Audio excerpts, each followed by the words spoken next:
Hello, I'm Marco Rubio, a senator from Florida. Right now, all eyes are focused on my home state ahead of next week's Republican presidential primary. It's an exciting contest, and I know that passions are high. So I wanted to take a moment to explain to the rest of the country why Republicans in Florida are so excited about this primary. Because we believe our country's in big trouble. As you know, earlier this week, President Obama delivered his 4th annual address to Congress. It was an opportunity for the president to talk about his accomplishments over the last 3 years and to lay out his plans for the year ahead. And he missed on both counts. You didn't hear much talk about the success of his administration. And that's because there isn't much. Now, yes, this president inherited a significant national debt, but over the last 3 years, he's made it worse. Our national debt has grown by nearly 50% since he took over. And now, for the first time since World War II, our national debt is larger than our country's economy. Yes, this president inherited an economy where unemployment was too high, but over the last 3 years, he's made it worse. Today, our unemployment rate is higher than the day he took office. In fact, since he took over, it's been stuck at over 8% every single month. This president didn't talk about his record for one simple reason. He doesn't want you to know about it. But you do know about it, because you feel the failure of his leadership every single day of your life. The bottom line is, this president inherited a country with serious problems. He asked the Congress to give him the stimulus and Obamacare to fix it. The Democrats in Congress gave it to him. And not only didn't it work, it made everything worse. President Obama has a year left in the White House. So what are his plans now to make things better? What does he plan to do now that he didn't do before? Well, we got our answer Tuesday night. He plans to divide us against each other, to pit Americans against other Americans in the hopes of generating enough votes to get reelected. He tells Americans worried about their jobs that the way to help them is to raise their bosses' taxes. He tells those who are hurting that the only way they can be better off is for others to be worse off. He tells all of us that the only way for some of us to climb up the economic ladder is for others to be pulled down.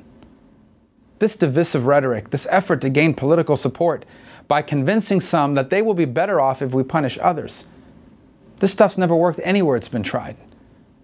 People end up fleeing countries who adopt economic policies based on these flawed principles. And more often than not, they come here. They come here because this is not who we are. Americans have always believed that all of us can succeed, that those who have made it fairly can stay there, and those who are trying to make it will have a real chance to join them. This is what has made us different. This is what has made us prosperous. This is what makes us exceptional. And now, for the first time in my adult life, we have a president who's asking us to abandon our economic heritage, to become like the countries people come here to get away from, to become like everybody else. Yes, people are hurting. Yes, there is a growing gap between the rich and the poor.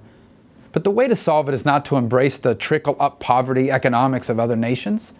The way to solve it is to embrace the American free enterprise system.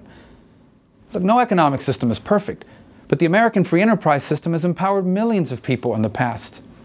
I know, because I saw it with my own eyes. My father was a bartender, and I thank God every night that there was someone willing to risk their money to build a hotel on Miami Beach and later in Las Vegas where he could work. I thank God that there was enough prosperity in America so people could go on vacation to Miami or Las Vegas, where people felt prosperous enough to have weddings or bar mitzvahs, and by the way, could leave tips in my dad's little tip jar. Because with that money, he raised us, and he gave me the opportunity to do things he never had a chance to do.